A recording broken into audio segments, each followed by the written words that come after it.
Ayan, so hello, magandang araw sa ating lahat. Narito po tayo sa ating Facebook group, the Social Media Rockstars, and sa ating pong Facebook page. This is Rariana Raga Bautista. Greeting you all a blessed morning. Okay, so para po sa mga hindi pa po nakakapag-like ng ating page, hindi pa po nakakapag-member, please hit like and pwede po tayong ma-inform kung ano po yung mga panibagong updates sa ating pong Facebook page at sa ating Facebook group. And this morning, we have a new video and I'm going to teach you how to create a Facebook group. So later on, this video will also be uploaded sa ating YouTube channel. Sa mga hindi pa po nakakapag-subscribe sa ating YouTube channel, please don't forget to hit the subscribe button. And there is also a red bell button below that. Paki-click lang po yung pulang button na iyon, pulang bell button, para po pag may bagong video na-upload ay manonotify po kayo kaagad. Okay, so we're here for an informative session and I'm going to teach you how to create a Facebook group. Now, marami sa atin ang mayroong Facebook account. Marami rin po sa atin ang may Facebook page, lalo na yung mga nagnenegosyo. Pero, paano nga ba gumawa ng Facebook group? Ano nga ba ang Facebook group at para saan ito? Okay, so sa video na ito,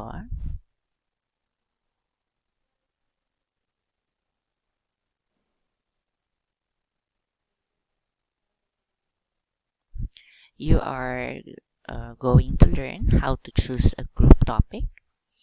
We're going to learn how to create a group, a Facebook group, and we will connect this Facebook group to your Facebook page. So, para saan ba yung Facebook group? Okay, but before that, let me introduce myself to you. I'm Verena Rago Bautista, the innovator behind VRB Innovations. Bilang founder ng VRB Innovations, ginawa ko pang VR Innovations as a startup social media marketing agency dito sa Dagupan City, Philippines. Bunga ito ng aking maikling training sa Department of Information Communications Technology, and that's the social media marketing and advertising training under the Digital Jobs PH program. Now, bukod doon, ako rin po ay isang social media marketer at content creator. So, sa mga nakakakilala sa akin, bukod sa pagtuturo, ito po ang aking pinagkakaabalahan. I work as an online freelancer just recently in the fields of social media marketing, content writing, graphics designing, and one of my passion, photography. So, what are Facebook groups for? Para saan ba ito? At ano ba ang Facebook group? Now, first and foremost, companies use groups to reach specific audiences. Now, itong mga Facebook group na ito ay nakakonect sa ating Facebook pages at sa mga may mga negosyo, sa mga entrepreneurs, sa mga startup companies, agencies such as VRB Innovations. A Facebook group is quite useful. Now, how do you name your group? Paano po natin papangalanan ng ating grupo? Simple lang. You have to describe what your group does, and based on what it does or what it's supposed to do, saka kayo mag-isip ng isang catchy na pangalan para sa inyong Facebook group. Now, when creating your Facebook group, meron tayong 5 easy steps. Okay, so you might ask, how? So how do you create a Facebook group? So una, from your Facebook homepage, click Create in the upper right and select Group. Okay, so tuturo ko sa inyo kung paano gawin yan.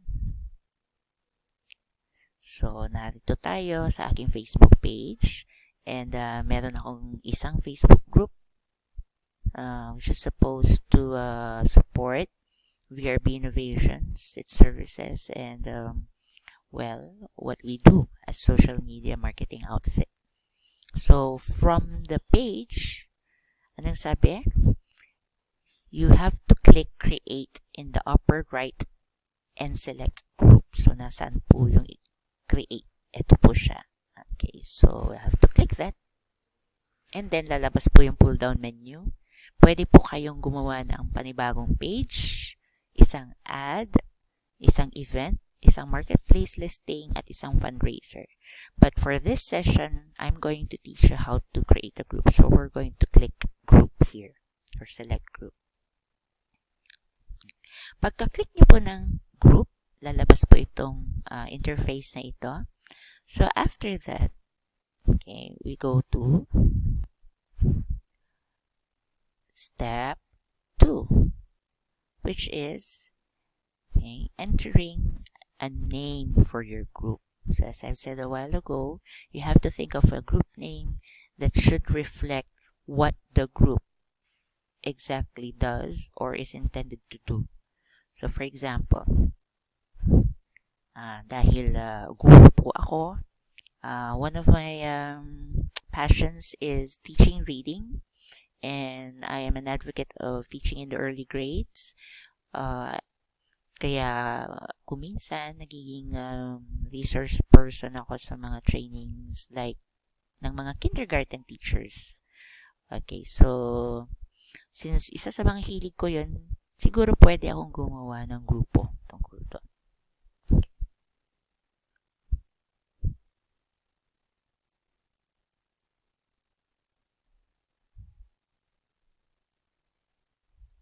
Okay, so I'm thinking na itong group na ito ay para sa mga kindergarten teachers at sana itong grupo na ito ang magiging paraan para matuto kami mula sa isa't isa.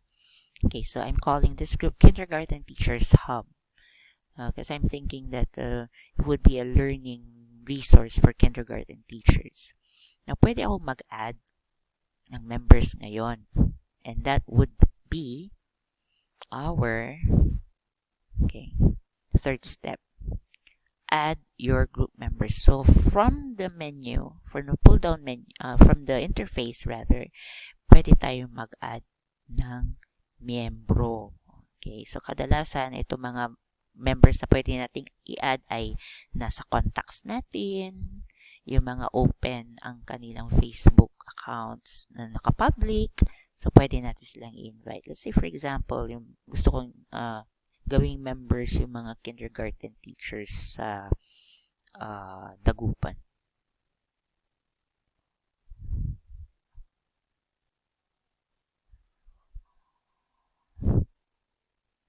Say, for example, this person and that one.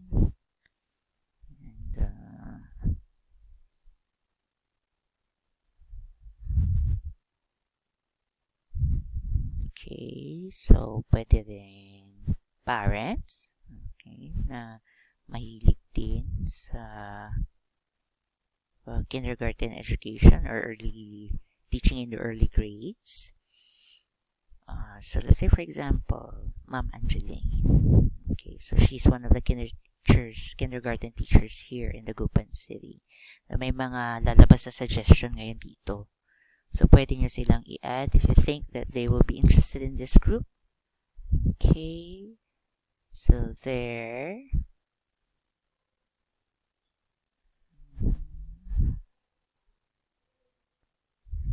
Okay. So, after adding some members, if you want to add some more, you can do that some other time. So, you can look them up, send them personal invitations to join the group. Pwede po yun. Okay, so, you can grow your group. Now, after adding members, you will have to, choose your privacy setting. So, may tatlo tayong klase ng privacy settings sa Facebook. One is public. that will have to create an open dialogue about a common topic or interest. Another is closed. If you want to control who can or who cannot join the group, pwedeng gawin yung closed yung group, or pwede din nyo siyang gawing secret. If you want the group to serve for teams or subscribers that are hidden from the public. So, how do we do that? Okay, balik tayo sa ating group. So, ito po yung select privacy. So, nariyan po yung tatlong nabanggit ko na privacy settings. And since I want this group to go on public, para lahat pwedeng sumali, lahat ng interesado pwedeng sumali, I'll click public. And then, dahil public siya, ang default ay visible. Okay, so visibility default is visible. So, after that, okay, what you will do is, of course, okay, when you're finished, you have to click create in order to create the group. So, ito po yung create button na ipipindot natin.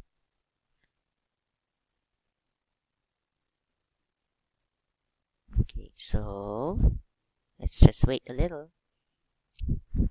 Ayan, so meron na tayong Kindergarten Teachers Hub. It's a public group and there are things that you can do here for your new group to set your group.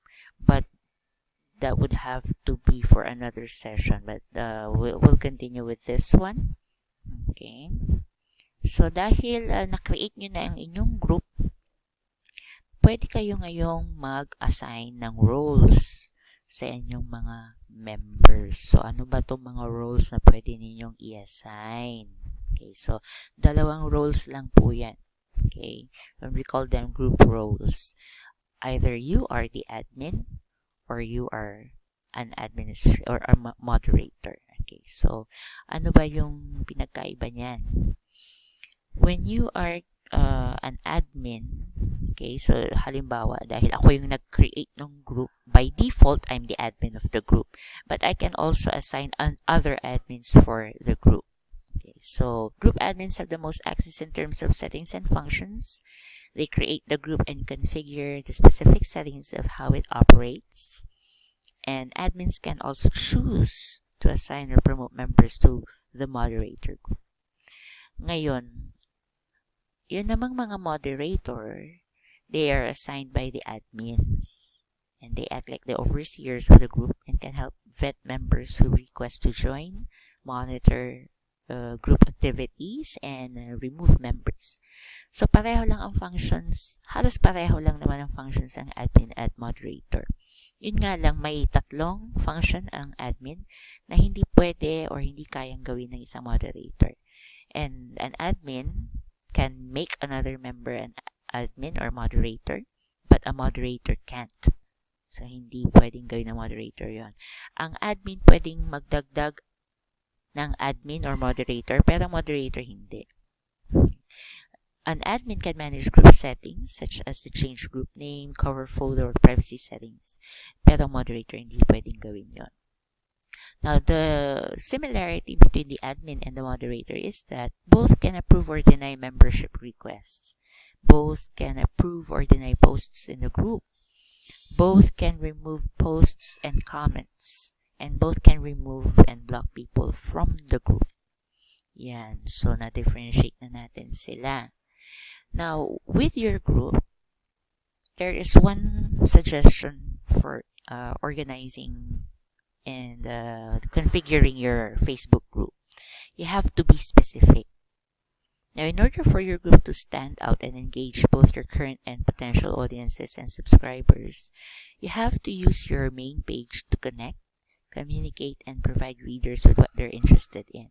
So, from your main page, okay, dahil gusto mo nga makiconnect at makicommunicate sa iyong mga subscribers or likers or readers or members sa inyong na nag-like ng iyong page, you can engage with them on a personal note, subject-specific or interest-specific kung meron kayong Facebook group. So, yun yung maganda sa Facebook group.